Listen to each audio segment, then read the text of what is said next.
with me now. Go with me now. I'm gonna take you down. Go with me now. I'm gonna show you how. Go with me now. All right, so let's read our scripture. It has to do with our talents. So let's see, who got this? Aiden, can you read this to us?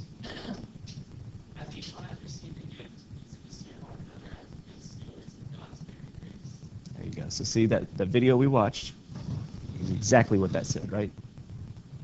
And so that's what we've been talking about. You guys have talents. You could use them for good, or you can keep them to yourself. But the thing is, somebody gave them to you, right? So you should share them with others. All right. Aiden, who's praying for us today? Gil. All right, Gil. You know, you could sing a prayer. So we rise. We rise. All right, Gil, go ahead. Wait, is it like a certain thing actually that we say? It's whatever you want. Alright. It's all personal. In the name of the Father. No, all right. God, I just want to say thank you for letting us wake up today and be in the position that we are in, where we have the ability to learn in this wonderful school. Great teachers.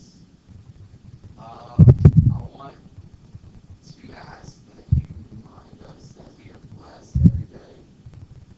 And I want to ask that you give us strength and courage to do what is right, to do what is not always the popular thing to do. And to really accept Rachel's challenge that we heard yesterday and work together to make this world a better place. Jesus. Amen. All right, thanks, Gil. All right. So, here we have the thing that you walked in and saw.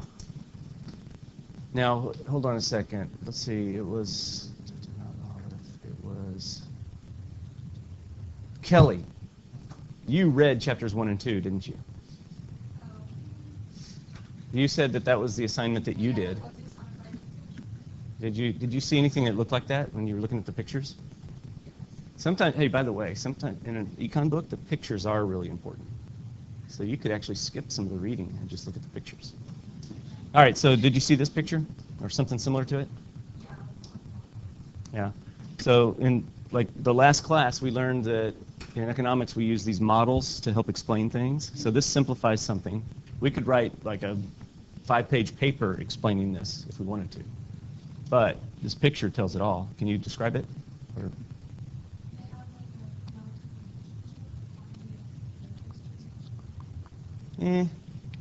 the relationship is here. I'll give you the relationship. Okay.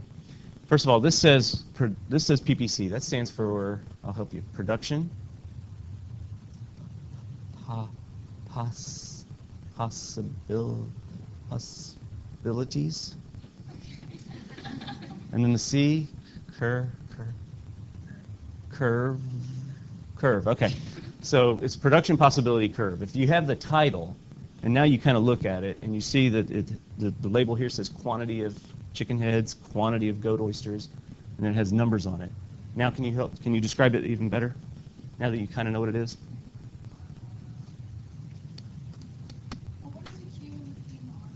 Those are just points. They're just labeled points. All right.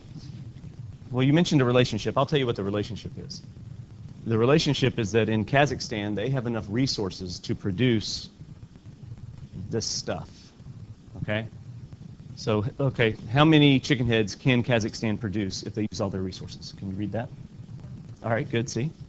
Okay. If they instead were producing nothing but goat oysters, how many? All right, see, now that's what you got.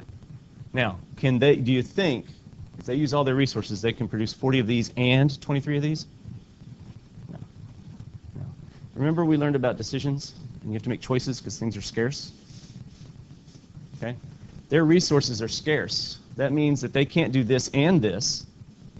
They could do this or any combination along the curve. Okay? So let's pretend that this country is currently producing at point P, right there. All right, Kelly, how many chicken heads are they producing at Point Peak? All right, good. How many goat oysters? Good. Okay. What if they decide they need 8 more goat oysters? What do they have to give up in order to get that? How many? 10 chicken heads. Very good. That's how this works. So this is telling you a story that in Kazakhstan, they have resources, and those resources are scarce. But with their resources, they can produce, all of those quantities on either axis or a combination of them. Okay? And, well, I don't want to ruin the surprise. We're going to learn this today. So I'll stop there. But does that make sense to you guys? Just looking at it now, you know a little bit about it. Now you can look at that and you can get a little bit of a semblance of what's going on in Kazakhstan, right? Sydney? Give me those blank stares. Do y'all serve goat oysters at Kubi's? You don't. You don't.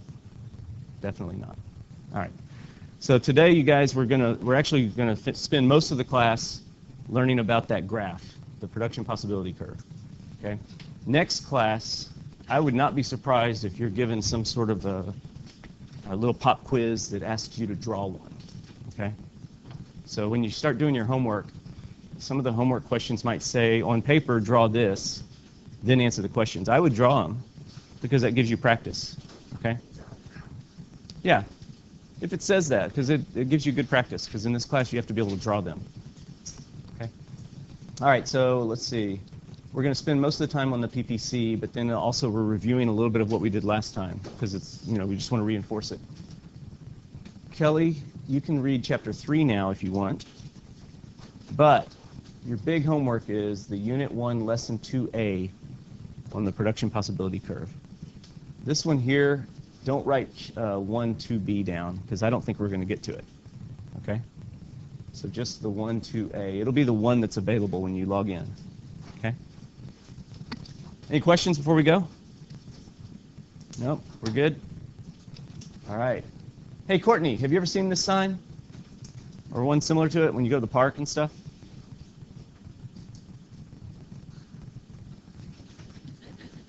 Dang it, I had it backwards. Which one's Courtney? Okay, I am sorry. I meant Stephanie. So I got the name now. It's my lazy eye. All right, go. I meant Stephanie, sorry. Have you seen this when you go to the park? What does it mean, and what's the point of it? Why can't I feed the squirrels? They're cute.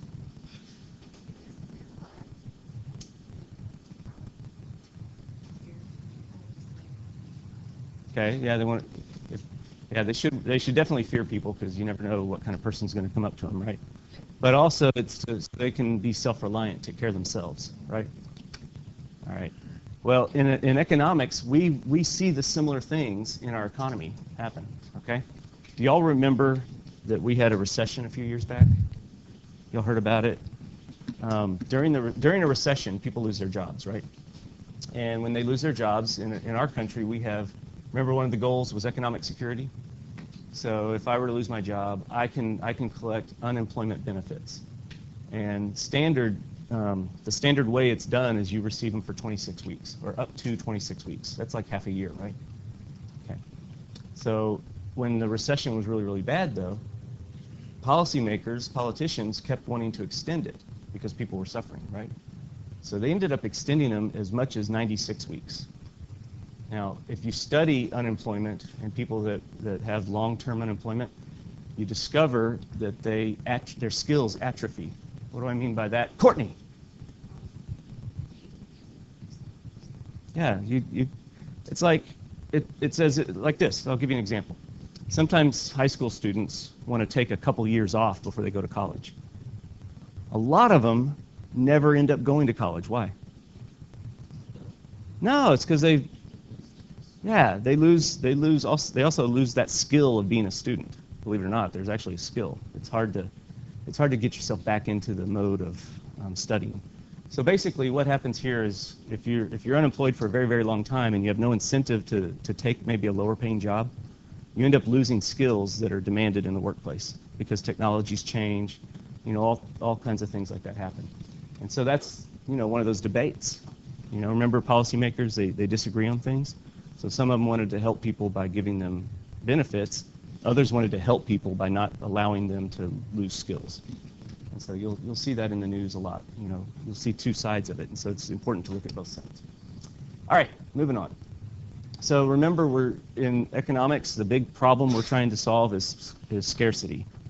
Okay, how do we provide everything we need? We have a story for you right now that is really going to get you steamed up. It's one of those abuses of power stories. Today, the Make-A-Wish Foundation, you know them for all the charitable work they've done over the years, is expected to file for bankruptcy, all due to the financial strain caused by one little child's wish for unlimited wishes. You've got to be kidding me. I wish I were kidding you, but I... If you wish for unlimited wishes, can they grant them? No, we don't have enough resources. They can't do it. Let's get out of here.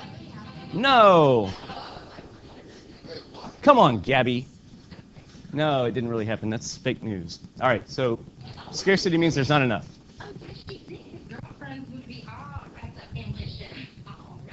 What is scarce in this example? Boys are scarce, right? Okay. Actually, everything is actually scarce. It's not just when there's a shortage, but everything is scarce because it's finite. But yeah, there's not enough, right? And so how do we make sure whoever needs it or wants it gets it? If resources are scarce, how do we make sure that the people who really want them get them? What? That's it. You raise the prices. Should I give him a reward? I'm going to give Ben a nickel. Yeah. So remember we use prices to put resources where they go?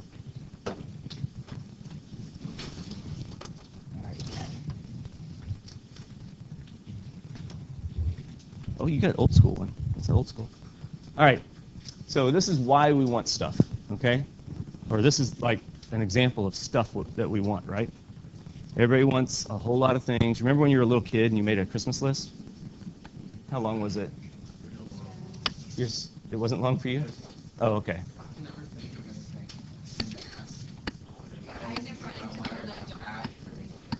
Yeah. Well, my daughter, my youngest daughter, she would just take all the ads that come in the mail and just start circling stuff, and it's like everything. It's like she wanted everything. In the Toys R Us catalog, she'd circle, circle, circle. It's ridiculous. You can't have everything. Why do we want stuff, though? Huh? No, say it, what you said? I said it makes us feel better. Yeah. No, it makes you happy, right? Doesn't stuff make you happy? The only reason you want it is because it provides utility. That's the only reason you would ever want stuff, okay? Like I have a hammer at home because it provides me with, the ability to put nails in. But if Jonathan had a hammer at his house and the only thing it was used for was to hit him in the head, that doesn't provide any utility, right? So he wouldn't want that. Okay, so we want stuff because it makes us happy. All right. Then you got to remember this. These are the things we need: food, clothing, shelter, and everything else is a luxury. So even if you think you really do need it, it's really considered a luxury. Like cable TV. Do you need cable TV? No, you don't need it. It's a luxury. We all have it, though, don't we? Does anybody in here not have it? I don't want to make you feel bad. Okay. All right, moving on. Okay, so we're going to play a game here in a second. I told you about these last time, right? So I told you these are the resources, but we didn't really define them, so you don't know exactly where they come from or what they are. But we're going to right now, okay?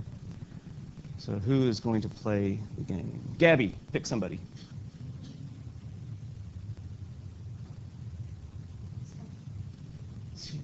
But she's already participated. Luke? All right, Luke, you're going to play the game. The game is called What's That Resource? Okay?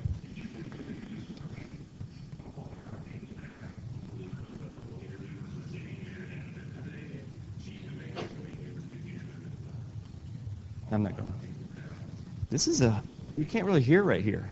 It's like I hear it on this side, but then I hear it as an echo on this side, and It's not good. You get the best spot to hear things. Ben, you're in charge of letting us know what the announcements are. All right. Luke or Lucas? I forgot. Luke. All right. What you see here, this is aluminum. Okay? These are people working. That's a factory, and that's Steve Jobs. Okay? Which one of those 4 pictures is land?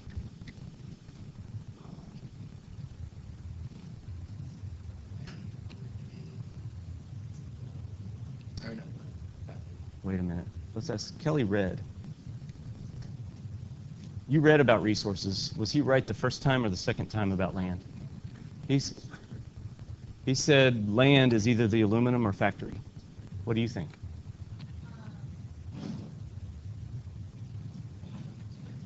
It's like head-to-head competition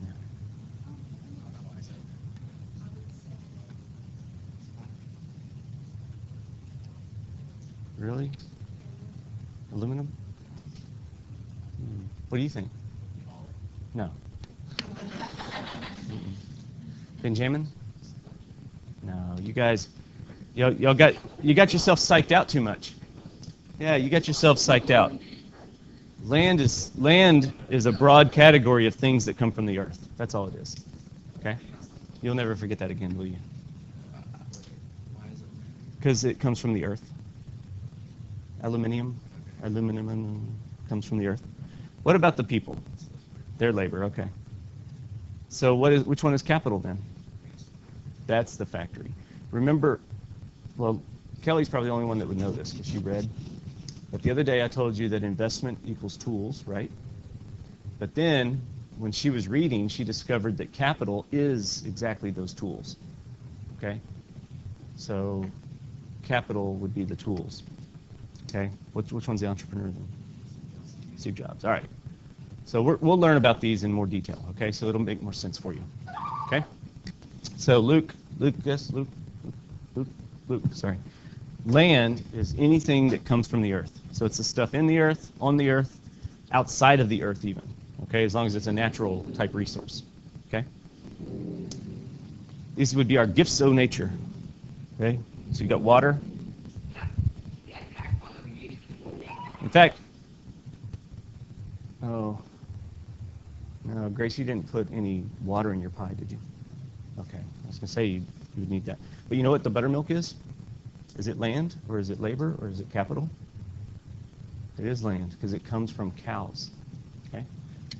So, all right. So all of these things, all the energy we use to produce things, that's land, okay? The raw materials that are either mined or grown on the earth, okay, that's all land. Land is important because it's the starting point of production. You can't actually, produce a good or service unless you have some land, meaning all these broad category things. Okay, all those things. Okay. Is that better now? Okay. Cool. So let's roll. All right. Labor is number 2. Okay, so labor is the human part of production. So Grace, you made that pie. You were the labor, right? Okay. So this is the paid work, okay? The muscle power. Labor could be physical or intellectual. Actually, most labor is a combination of both, okay? Because jobs today have become so skilled that you have to have intellectual as well as physical abilities. All right. Oh, this is the most important resource. And the reason it's considered the most important is because it makes up the biggest part of the cost of goods and services. Okay, on average, that would be 70%. So if you guys ran a business and you wanted to save money, where's the best place you could find to save that money? Yeah, it's the workers. So that's when we let's say about a month from now, we're going to study unemployment.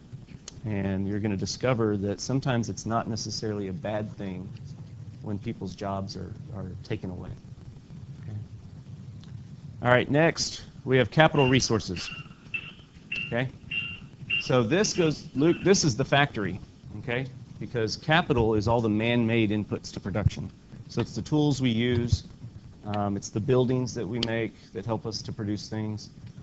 Okay? And everything we produce could be either a capital or a consumer good.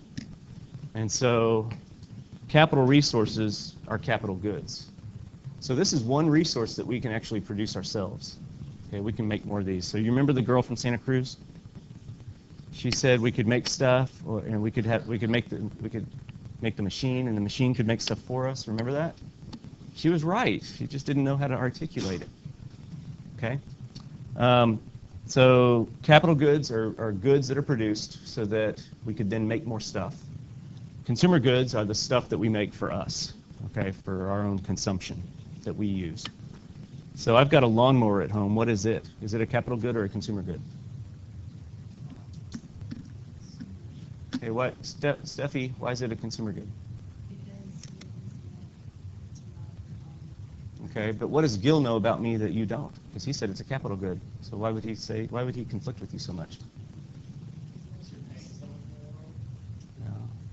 Gabby? What were you going to say? I was going to say, like, maybe yard people. Oh, okay. And they just store their lawnmower at my house? Well, in that case, your lawnmower would be used to... Yeah, okay. That's the difference. Okay. Now I don't actually mow other people's lawns, but if I did, and I used that lawnmower, it'd be a capital good. But because I use it to mow my own lawn, it's a consumer good. Does that make sense, guys? All right. What about a truck? Got a pickup truck. What type of good is it? It depends on the use. Very good. Okay. So you've got an oven at home. What type of good is it? Good. But what if you sold your pies? Then it'd be a capital good. So it's all dependent upon its use. If you're using it to make other things that are for sale, then it's a capital good. Okay? So when we say capital in this class, we're leaving off one four-letter word, okay? And that's real capital. So it's understood in this class that capital means real capital. That's the actual machines, the tools, okay? But outside of this class, a lot of people refer to capital as just being money. So I need to start a business. I'm going to need to find the capital. Okay, that's finance talk for money.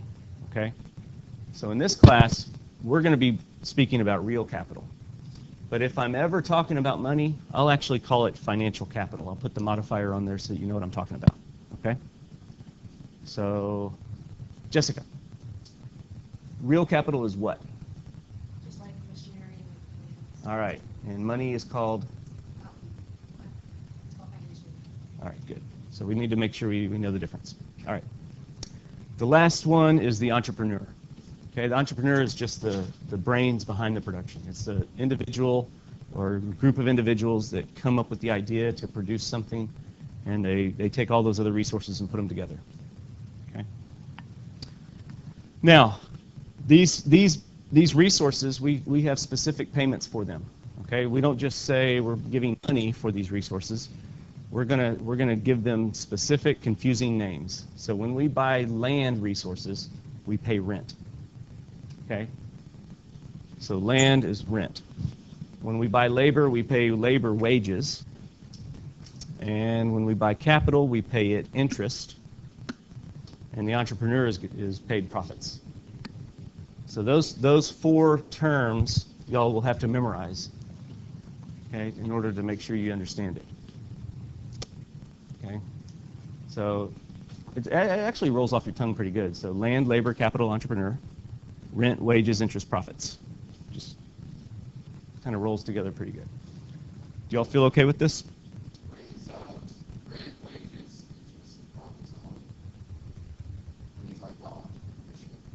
No. Look at the box up here. The payment for land is called rent, okay? And the payment for labor is called wages. And the payment for capital is interest. And the payment for the entrepreneur is profits. So I can tell you how they got their terms if you want. So like land, you can't really buy it and keep it forever. So you're said to be renting it. Labor, y'all, this one should be easy. Y'all earn wages, right? When you have a job, so that one's easy. The reason capital is paid interest is because, let's say, for example, I have $1 million, okay? And with that $1 million, I'm thinking I want to start a business. So there's two things I can do with my $1 million. I can either just put it in the bank and let it earn interest, or I can take it out of the bank and buy, a building and some machinery and things like that. So when I do decide to take it out of the bank and I build the building and buy the machines, what I'm doing is I'm foregoing interest. So remember that opportunity cost idea? Okay, the opportunity cost of putting the $1 million into the business is the interest I could have earned. So it's costing me interest. All right. And then profits, y'all understand that. The person who owns the business earns the profits. That's what the entrepreneur is. All right, Gil, we good? All right. So we already discussed this, so I'm going to skip on ahead. Just remember, real capital is something you can actually make stuff with. Financial capital is just money, which allows you to then buy real capital. Okay, so we're leaving that. All right, does everybody know Erin? Okay, you do? Shelby, describe Erin. Well, actually, tell us what's going through her head right now.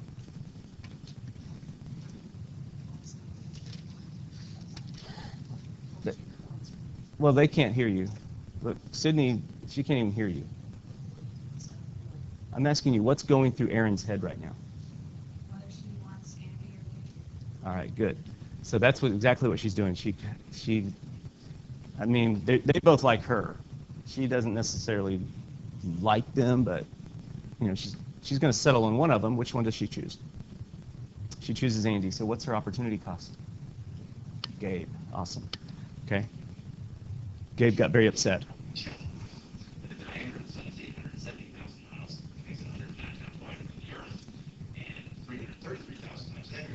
Shut up about the sun! Shut up about the sun!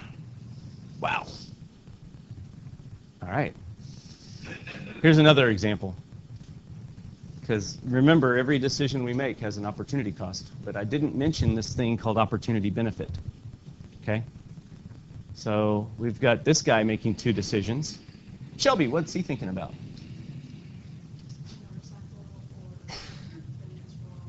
All right.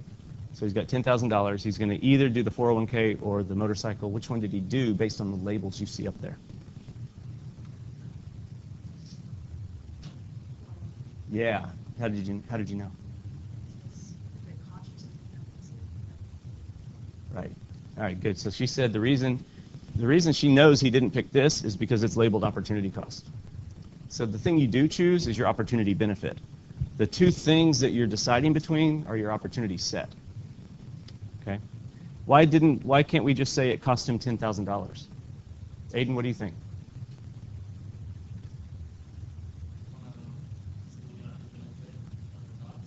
Huh? I don't know. Here's why. He already knew he was spending the $10,000. So that was not a choice to. It wasn't part of his choice to keep.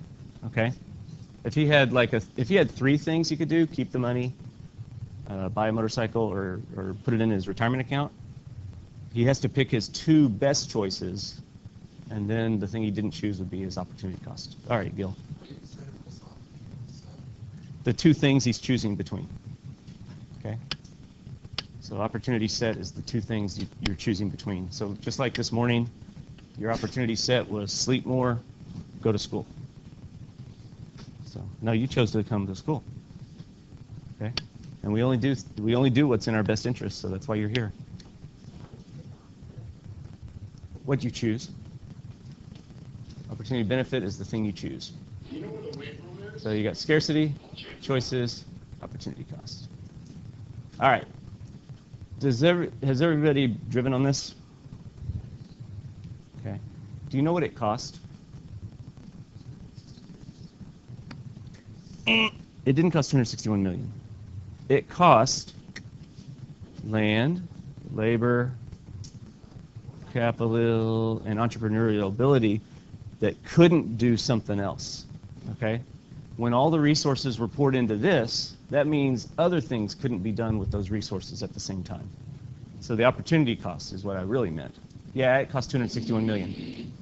But what you have to think of in economics is what could you not build because you were building that. Okay? Great example would be a swimming pool. Okay? So you got basically, I mean, look at all that went into this thing. Each of the tall support structures, 2 million pounds of concrete, 200,000 pounds of steel. Isn't that amazing?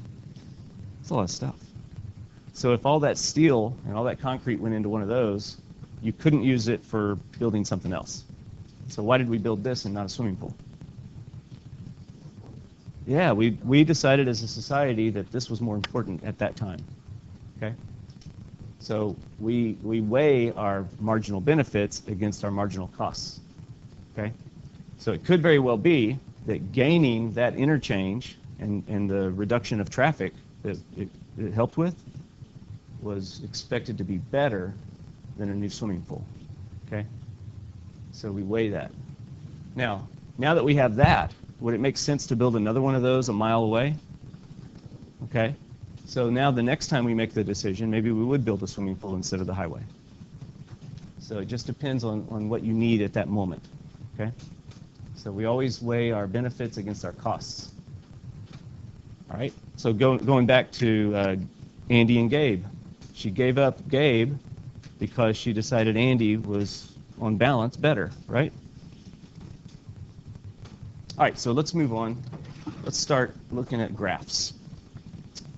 Z, you have $30. Okay, let me set this up for the class.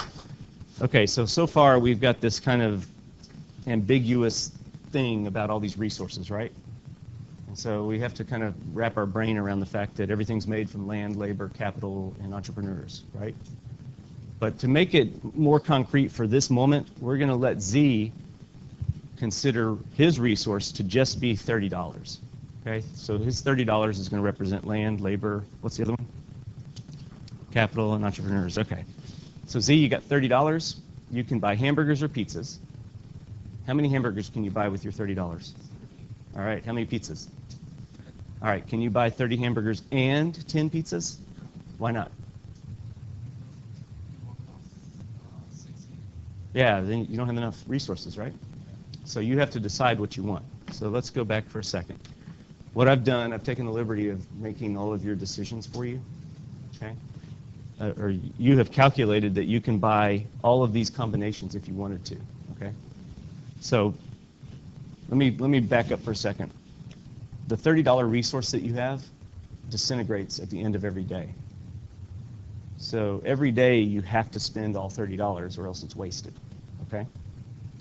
So let's pretend that today you're buying 30 hamburgers. So you're choosing point A. Does everybody see point A? A up here, and it coincides with this one down here, right? If Gil stands up, he can see better, right? All right. All right, so Z, you're buying 30 hamburgers right now, but do you want 30 hamburgers every single day? All right, so the next day you decide you would like to have a pizza, right? Yeah. All right, what does one pizza cost you? 3 what? 3 what? What do you have to give up? 3 hamburgers, okay? So when he moves from point A to point B, his cost isn't $3 because he was already spending those $3 on hamburgers, right? So what he's really giving up is 3 hamburgers. Okay, so his opportunity cost is that. So this graph is very similar to the one that we looked at when you came into class, right? It illustrates opportunity cost. So when you move from one point to another, you have to give something up. But what did you gain? Yeah, so see, there's trade-offs. All right. Does that make sense for you guys? Yeah. Oh! I didn't even think of that. I'm sorry. I totally forgot about them. These random floating points are to illustrate that, number one, Z, can you consume at that point? That would be 3 pizzas and 6 hamburgers. Can you do that?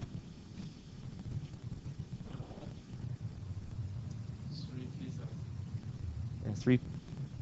Yeah, you can do that, right? Because you would spend how much money? 9 plus 6, $15. Okay, but what happens to your other $15 at the end of the day?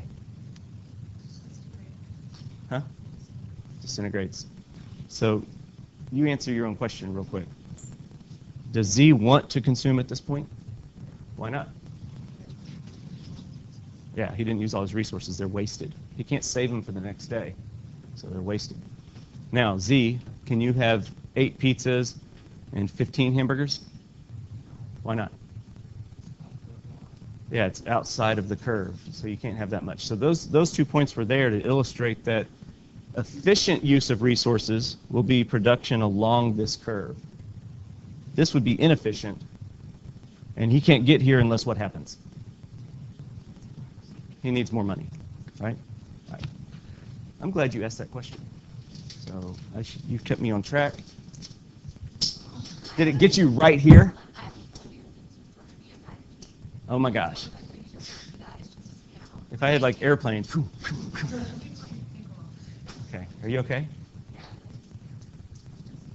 It does. But just remember, it's like a styrofoam peanut. It can't hurt you. Okay. I'm glad you told me about your phobia, because I won't throw stuff at you anymore. All right. Very similar thing, okay? Our resources in this example will get us how many movie tickets? Who's our person here? I need my cheat sheet. All right, she says 6. I need my cheat sheet.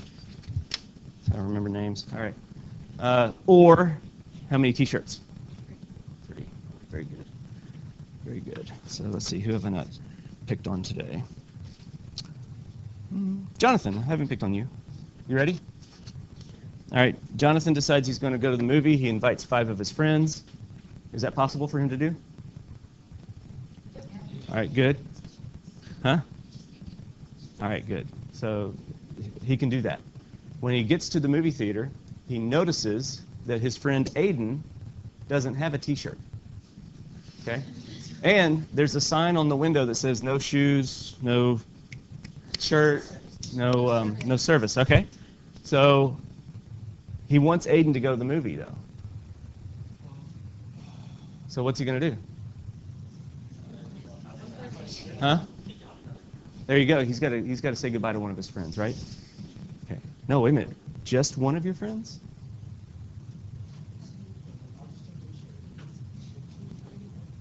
So the question becomes this: you can't consume at that point. You've got to move down to this point, okay? And you don't have to say goodbye to just one friend. How many has you got to say goodbye to? 2 friends. Yeah, exactly. So in this example, every time he wants a T-shirt, he's got to give up 2 movies. Okay? What if he wants another one? What's it cost him? He wants another T-shirt. Now it's going to cost him 2 more movies. Yeah, he's losing friends. That's okay though. Okay? And if he gets all 3 T-shirts, he can't even go to the movie. Nobody can. Okay? Now this is something that let me show you something real quick, because sometimes it's not obvious. Hang on. On your homework, you'll need to be able to do something like this, I think, unless it's later. But this is real easy to see that when we go from here to here, you know, this area, or this, oh my gosh, how do I go back? Okay. This distance here is 2, so that's easy to figure out, okay? 1 T-shirt equals 2 movies. But what if the numbers were weird in such a way and you couldn't really tell? As long as this curve is a constant slope, you can take this number and make it equal to that number and then solve for one of them. So we could do 6 movies. Okay, I give up. I can't tap.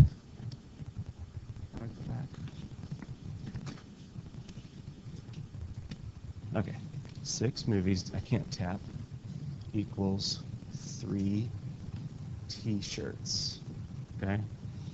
So 1 T-shirt equals 2 movies. 1 movie equals, oh well, half a T-shirt. Okay? I can't help but tap. All right, let's see. Jonathan, do you know who Old MacDonald is? What was his occupation? Okay, so he's a farmer. According to this production possibility curve of Old MacDonald's farm, he could produce how much corn? Or how much tomatoes? How many? Okay, good. So that tells us if he can produce 8 or 8, of these two goods, that tells us that all of his resources are equally substitutable. So it takes exactly the same amount of resources in exactly the same combinations to produce either corn or tomatoes. Does that make sense? So these are equally substitutable. All right, that's just something to be aware of, because what if they weren't? What if it took more resources and different combinations to produce tomatoes than it does corn? Would this curve look like this? Would the slope be constant all the way along? Not necessarily, right? So sometimes when we just look at this theory and we want to look at stuff and illustrate all the things about a production possibility curve, we'll use a simple one like this with a straight line. Okay, the straight curve with a constant slope means that it is a constant cost curve. Okay, do you think in real life you would ever actually see a constant cost curve? Never. Okay. In this class you will, because that helps us to simplify things and illustrate the concepts. Okay, but you'll also see the other one. So let me show you the other one. Let's get to it here. There's the other one. This is more accurate of what life would be like. Okay, the resources aren't equally substitutable, and every time you need to make a decision, your costs are going to change. Okay, so the marginal analysis comes into play. Okay, every time you make the decision, it's different costs involved. So this economy makes robots and pizzas. All right, I'm going to cheat sheet again. I lost it. Oh yeah. Do we have? Let's do Katie. Katie, right? All right. This economy can produce how many robots? Or it can make how much pizza? Or it's not 80, it's 4.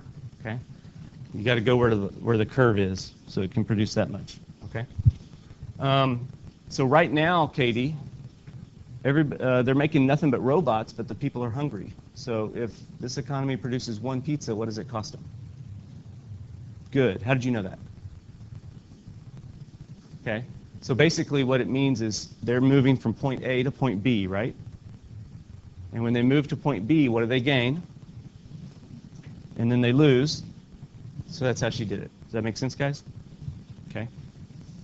Katie, they're still hungry. They need another pizza. What's it cost them? No, not 3. Right now, they're at B right now. So when they add the second pizza, this time the cost is 2 robots. So their calculation of marginal cost and marginal benefits different at that point, isn't it, than it was at the other one? All right. What about the third pizza? What's it cost? Now it's 3 robots. So see how that's working, guys? This is called an increasing cost curve, because guess what's happening to the cost every time we move along the curve?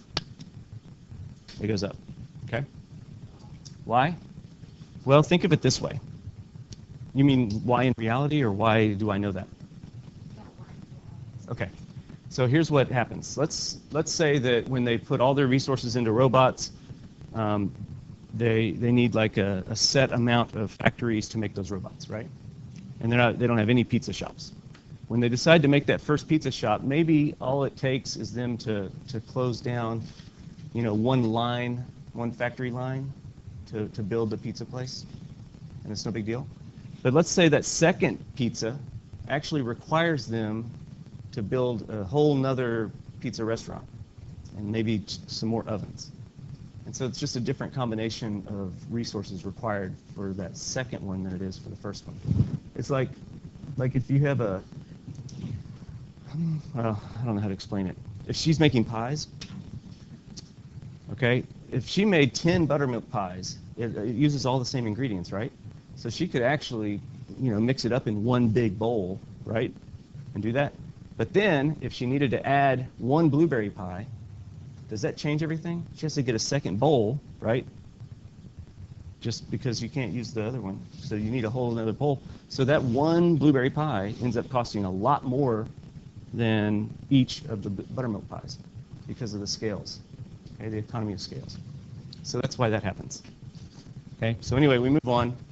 And the fourth pizza ends up costing 4 robots just because of whatever demands were required on those resources. All right, and again, Stephanie asked, is it Stephanie or no, Gabby asked this, right? You asked about these, so why won't we produce here and here? That's right. So when we talked about money disintegrating, we had to, it was easy to make that concrete. It's like the money's gone. If I don't spend it, I lose it, right? Why can't I save my resources for tomorrow? What's wrong with that? Well, they don't really disintegrate, but here's how you can think about it, okay? If you don't use them today, you've lost the opportunity to use them that day, okay?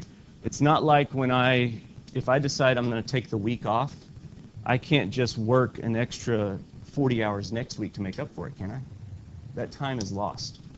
And so it's a waste when you don't use it, okay? So that's why this is inefficient and you're unemploying resources.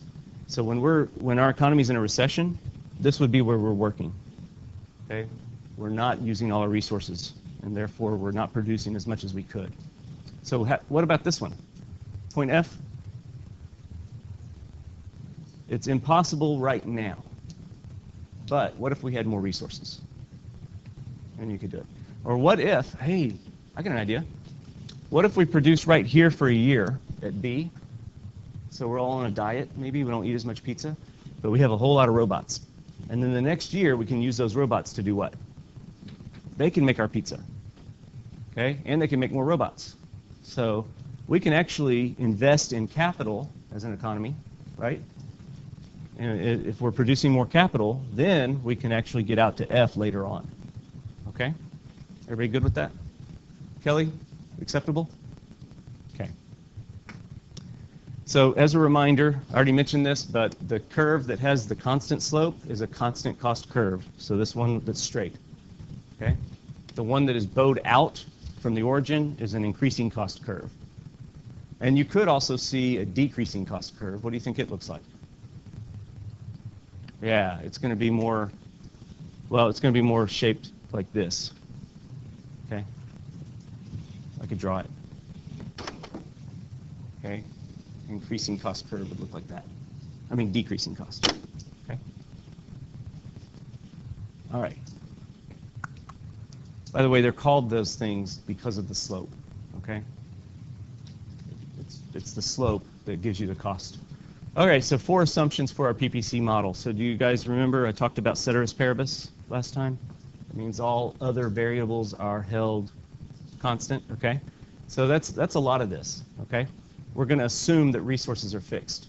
So when we look at a PPC, think of it as a snapshot in time. It's like, as I'm looking at that curve right now, resources are fixed. That means I can't add resources. I can't, you know, all I can do is I can shuffle where I'm going to use those resources, okay? I can reallocate, but I can't add more. Number 2, we're going to assume that production on the curve is efficiently utilizing all resources, okay? So we're fully employing all of our resources. There's no idle labor. There's no closed factories. You know, all the shops are open and ready to do business, okay? Number 3, we assume technology is also fixed, okay? So you guys remember that guy, Eli Whitney? Did he developed like new technology? Okay. That increased cotton production, right? But prior to him, the PPC for cotton and whatever else they were making was you know, set. And then when the new invention took hold, what happened to the curve? It shifted which way? That way or this way? That way, to the left, I mean to the right, okay? So it shifted out. And then number 4, we can only produce 2 things, okay? If it's a good model, we only look at 2 different things. Otherwise, it would be 3-dimensional. And there's no free pizza. Why not? Why is there no free pizza? Yeah, you have to give up something to get it, right? Oh, that Leslie, I was trying to remember your name a while ago, and I know now why I couldn't, because you don't look like a Leslie. Okay, we'll work on that. You could change your name. All right. Are you all happy with this so far? Those are your the 4 assumptions. All right. Gil's a good student. What time do we get out? 50? Okay, good. We're good on time so far, so we can wait.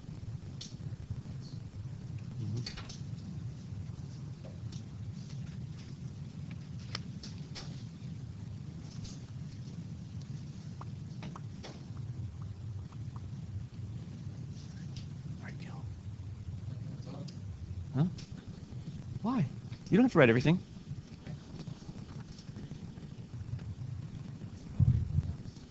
You what? Yeah, you don't need to write everything down. You do? It's in the book. Yeah.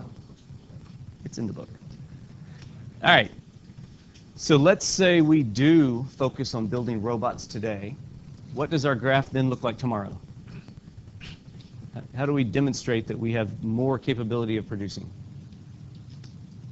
Yeah, move it out, right? It looks just like that, okay? Now we can produce more robots and more pizza because we invested in new capital, okay?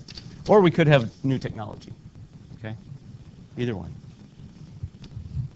All right, cool deal. Okay, 5 PPC concepts. Okay, we talked about these at the beginning of class. We demonstrated that the PPC will demonstrate scarcity. Okay, the fact that we can only produce X amount of each good shows us that our resources will only go so far, so that's scarcity. The fact that we can produce anywhere along the curve demonstrates that we have choices. Okay, so remember, scarcity forces us to make choices. What do those choices result in? Do you all remember? Opportunity cost. Awesome. Okay, so the opportunity cost is illustrated. So if I move from A to B on this particular graph, I'm moving from A to B. So is Olive in this class? No. Is it? Olive? Yeah. If I move from A to B, what am I giving up? Yeah, giving up some capital goods, right? There's no number, so you can't tell me how much. But yeah, we'd have to give up capital goods. Okay, efficiency is demonstrated because if we're efficiently using our resources, we're going to be producing along the curve. If we're inefficient, we're going to be right here at D, okay? Or anywhere inside the curve. And finally, number 5, we get economic growth. And economic growth can occur for only two reasons. Either more resources or new technology that allows you to more efficiently use those resources. Okay? So what do you think happened to our economy when the computer was invented? Yeah, the line went out. Okay? The PPC curve shifted out to the right. So it allowed us to do more with less. Okay? Are you all good with this? Z, are you okay? Really, if you just... Oh, yeah, yeah. Everything that is on these slides is in your book, for sure. Okay. Are we happy? Gil? Can I go? All right. Moving on. So on your... I think I put something like this in your homework. I just want to... If I didn't, then don't worry about it. But if I did, I want to make sure y'all are aware that when I ask you to draw a graph, it's important that you take the time out to draw it. Even if you can already see it in your head and answer the questions in your head, it's still important to draw them because we're developing muscle memory. So how do you draw PPC given data like this? What are these two things? 0 and 10. Do they go together? Yeah, these are a coordinate. Okay? So you take your 0 and your 10 and you plot it. Okay? And by the way, it doesn't matter which axis you label as what, but I will tell you that it's conventional for you to put the capital good on the y-axis and consumer goods on the x. You would not get it wrong if you did it the opposite, okay? Because you'll come up with the same answers. Yeah, generally speaking, we put capital goods on the y-axis and we put consumer goods on the x-axis. Okay. So anyway, you get your points and then you just plot them. Okay. Now, what if you're not very good at drawing to scale? Okay. This one's done pretty much to scale, and you can tell that it's a curve that is bowed out, right? So if you can actually draw it to scale, you know that that's what type of curve: constant or increasing cost. Increasing cost. What if you're terrible at drawing graphs and this curve ends up looking more like this. You're like, whoa, what? Okay, like it. Then what? Can you tell what kind it is now? So then you have to go look at your numbers, okay? First pizza costs 1 robot. Second pizza costs 2. All right, it's an increasing cost, okay? So you gotta be able to do things 2 different ways. All right. Remember, in a recession, we would be producing here, okay? So what if we're producing here, and then after the recession's over, we're producing at any one of these curves? Do we have, or any of those points? Do we have to give up anything? No, that's the only time you don't have an opportunity cost, okay? Now, if you were unemployed and now you have a job, well, you can't sit on the couch anymore, right? So you have to give that up. But as a society, we don't have an opportunity cost for that, okay? All right, so recapping. You can produce inside a curve, but you don't want to, okay? It's inefficient, you're losing resources. You can produce anywhere on the curve, and that is good, okay? In fact, if I asked you a question that said, where should this economy produce, what would be the right answer? Anywhere on the curve, okay? There's no wrong answer. A is fine. A is equally acceptable as E, okay? What if I change the question, though, and I say, where should this economy produce if they want more growth in the future? A or B, maybe, right? Okay, so if your choices were B, C, or D, you'd pick B. Okay, good. You got this down. Okay. And then if I asked you a question, what must happen in order for this economy to be able to produce at W? Now what do we got? More resources, more technology. You guys are really, really sharp. Okay. All right, so that's your economic growth. It allows us to produce more with either the same resources, or if we get more resources or better quality of resources, like through education. That's how you get economic growth and then shifting the curve. All right, I've got a video for you. Yesterday, my classes told me y'all have already seen this video, or most of you, but that's okay. It's a good refresher. Let's see, go. I was only 4 years old when I Do you know him? saw my mother No? hold Okay, the good. washing machine for the very first time in her life. That was a great day for my mother. My mother and father had been saving money for years to be able to buy that machine. And the first day it was going to be used, even Grandma was invited to see the machine. And Grandma was even more excited. Throughout her life, she had been heating water with firewood, and she had hand-washed laundry for 7 children. And now she was going to watch electricity do that work.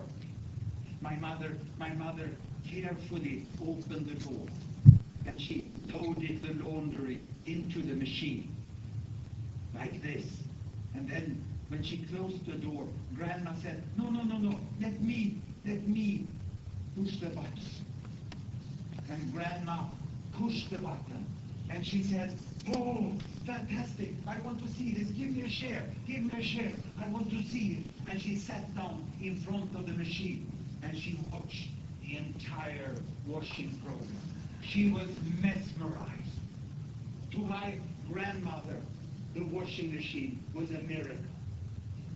Today, in Sweden and other rich countries, people are using so many different machines. Look, the homes are full of machines. I can't even name them all. You know? And they also, when they want to travel, they use flying machines that can take them to remote destinations. And yet in the world, there are so many people who still heat the water on fire, and they cook their food on fire. Sometimes they don't even have enough food. And they live below the poverty line. There are 2 billion fellow human beings who live on less than $2 a day. And the richest people over there, there's 1 billion people, and they live above what I call the airline. Because they have spent more than $80 per day, you know, on their consumption. But this is just 1, 2, 3 billion people, and obviously there are 7 billion people in the world, so there must be 1, 2, 3, 4 billion people more who live in between the poverty line and the airline. They have electricity. But the question is, how many have washing machines? I've done a scrutiny of market data, and I found that indeed the washing machine has penetrated below the airline, and today there's an additional 1 billion people out there who live above the wash line. And they consume for more than $40 per day. So 2 billion have access to washing machine, and the remaining 5 billion, how do they wash? Or to be more precise, how do most of the women in the world wash? Because it remains a hard work for women to wash. They wash like this, by hand. It's a hard, time-consuming labor, which they have to do for hours every week. And sometimes they also have to bring water from far away to do the laundry at home. Or they have to bring the laundry away to a stream far off. And they want the washing machine. They don't want to spend such a large part of their life doing this hard work with so relatively low productivity. And there's nothing different in their wish than it was for my grandma. Look here, 2 generations ago in Sweden, taking water from the stream, heating with firewood, and washing like that. They want the washing machine in exactly the same way. And what's the magic with it? My mother explained the magic with this machine the very, very first day. She said, now, Mom, we have loaded the laundry. The machine will take the work. And now we can go to the diner. Because this is the magic. You load the laundry, and what do you get out of the machine? You get books out of the machine. Children's books.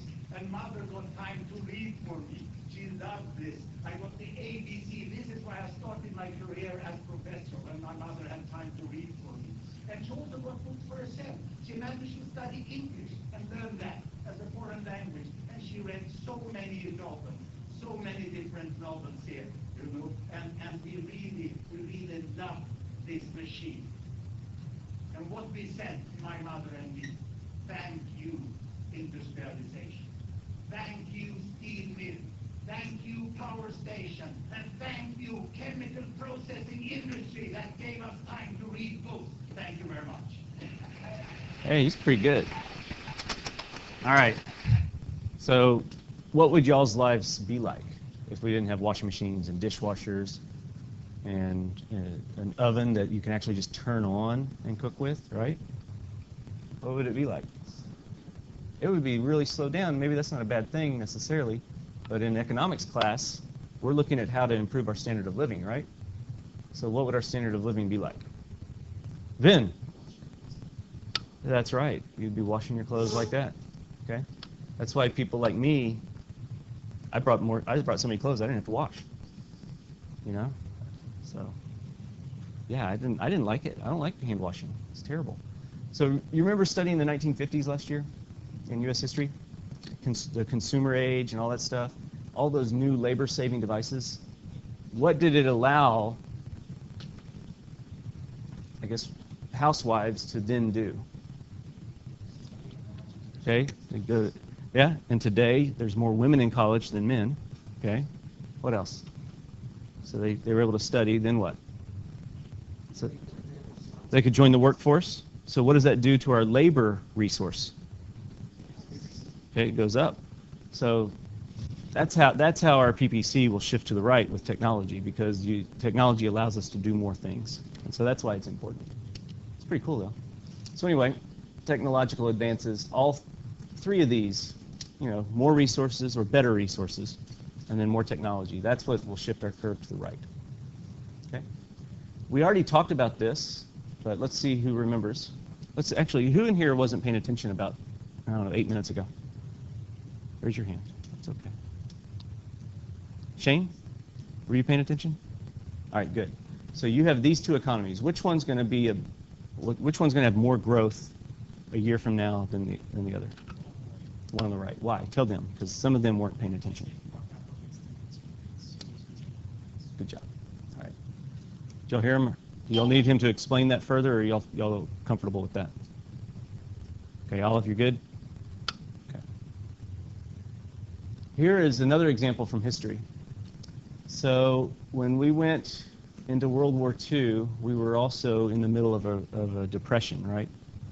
So this is what it would look like using this graph. We were at F.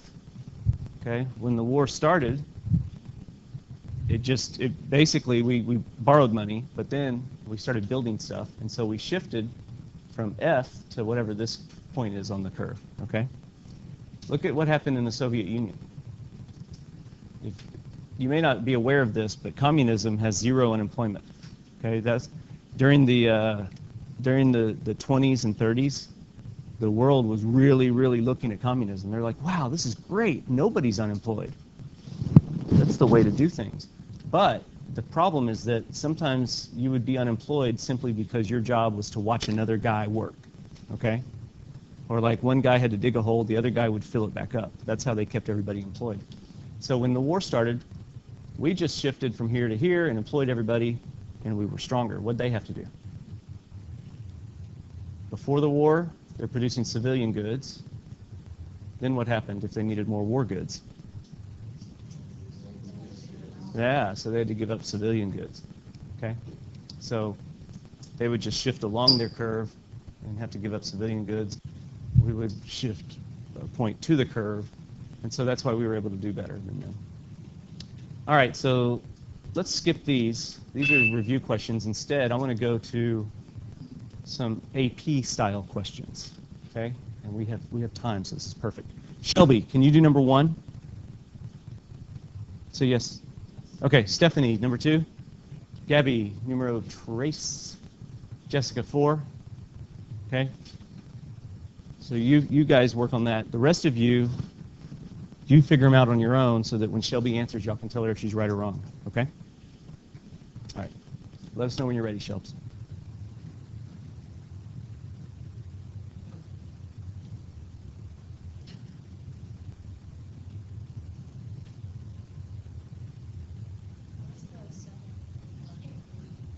Huh?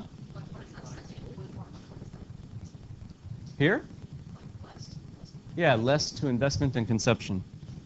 So they're allocating their resources more towards consumption than to investment. So what you have to do is you have to remember what investment means. I think that's the key. Perfect. All right, C's the right answer. Anybody want her to explain that? It's okay if you do. She'll be happy to, right? Nobody? All right, Stephanie, number 2. Commodity. Commodity is just things that you make. Okay? So commodity 1, commodity 2, good 1, good 2. That's all.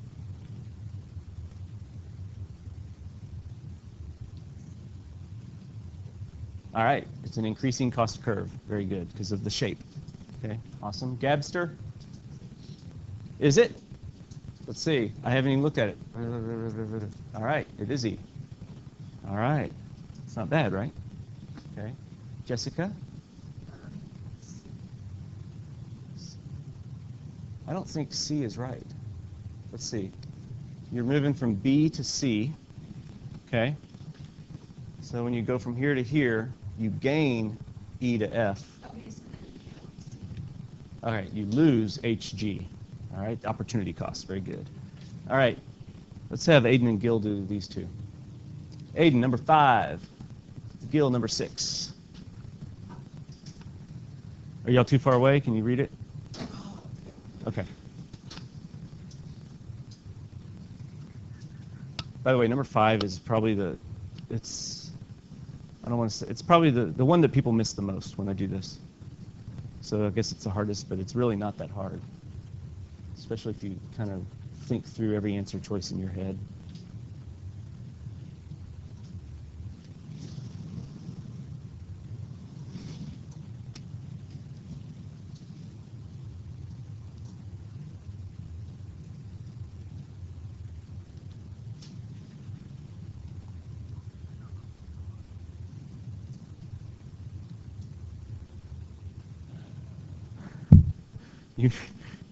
You're holding the same befuddled look and expression and pose for like a minute. I was watching you. You're like, okay. Would you like to put your head together with somebody else to try to answer it? Okay. Who?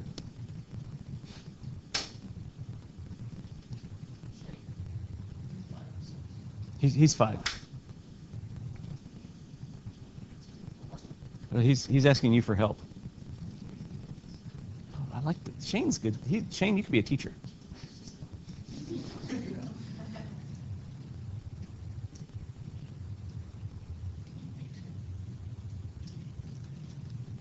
It's E. All right, let's explain this one. This is a good one. All right. All right. If this economy had been producing at a point when they have closed steel plants, where would they be producing? Under the curve. Okay, so they would have been right here. Oh, what? Why does it do that? So I don't want to tap it, so I'm being very careful. There we go. That represents closed steel plants, okay? All right, what about rehiring laid off workers? What would that do? Again, if you had laid off workers, they would have been right here, okay? So they're still under the curve. Using machinery for missile production instead of steel production, what would that do? Yeah, maybe they were here, and all that would do is move them over to here, okay? For missiles instead of steel. And then D's the opposite, right? We're using machinery for steel instead of missiles, so that would just move it back this direction, okay? But this is new technology, right? Allows you to make more with your existing resources, so that's what will shift the curve out. That was a tough question, Aiden, right? All right, Gil. Oh, dang it. Okay. Okay. So this one's not a... See, most of those questions were, hey, just look at the graph and the answer's there, right? This was the only one that you had to use existing knowledge. So this was the hardest question. Okay. Good. So we have time to do this last thing. Is there a way to add a slide on this? Or do I have to do it over there? Okay.